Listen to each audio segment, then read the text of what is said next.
पूर्वीची भाजपा चौकटीमध्ये, संस्कारामध्ये आणि शिस्तीमध्ये वाढलेली भ्रष्टाचारी विरहित भाजपा होती.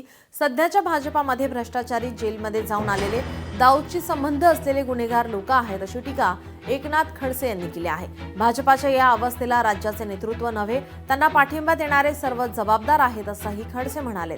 गिरीश महाजन हा केवळ आपला सामान्य कार्यकर्ता होता, आता ते मोठे नेते झाले आहेत, असा टोलाही खडसे यांनी महाजन यांना लगावला आहे.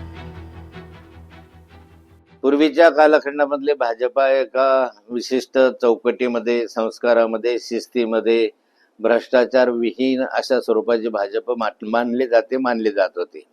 नेहमीच भारतीय जनता पार्टीचा नारा राहायचा आहे की आम्ही भ्रष्टाचाराला साथ देणार नाही, गुन्हेगारांना साथ देणार नाही. गुन्हेगारी मुक्त शासन अशी गोपीनाथ मुंडेंची घोषणा होती आणि त्यामुळे गुन्हेगारी मुक्त भाजप अशा स्वरूपाचंही त्या कालखंडामध्ये करण्यात आलेलं होतं. भ्रष्टाचारांना संरक्षण त्या कालखंडात दिलं नव्हतं. आता भारतीय जनता पार्टीमध्ये 90% लोक हे बाहेरून आलेले आहेत, ज्यांच्यावर ईडीची किंवा अन्य कारवाई केलेली आहे, भ्रष्टाचाराचे अनेक आरोप केलेले आहेत. त्याच आरोपींना आज भारतीय जनता पार्टीमध्ये सन्मानाचं स्थान आहे. आणि ज्याने उभं आयुष्य भारतीय जनता पार्टीसाठी घातलं, रक्त आटवलं, असे कार्यकर्ते बाकी आज बाजूला पडतायत. नाही, मला नाही वाटत गिरीश महाजन वगैरे. बा गिरीश महाजन हा तसं पाहिलं तर माझ्या दृष्टीनं माझा सामान्य कार्यकर्ता होता.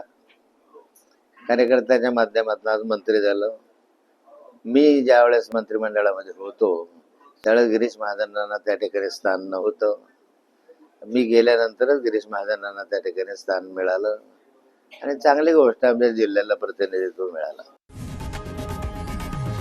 लोकशाही मराठी ऐका, पहा, जागरूक रहा.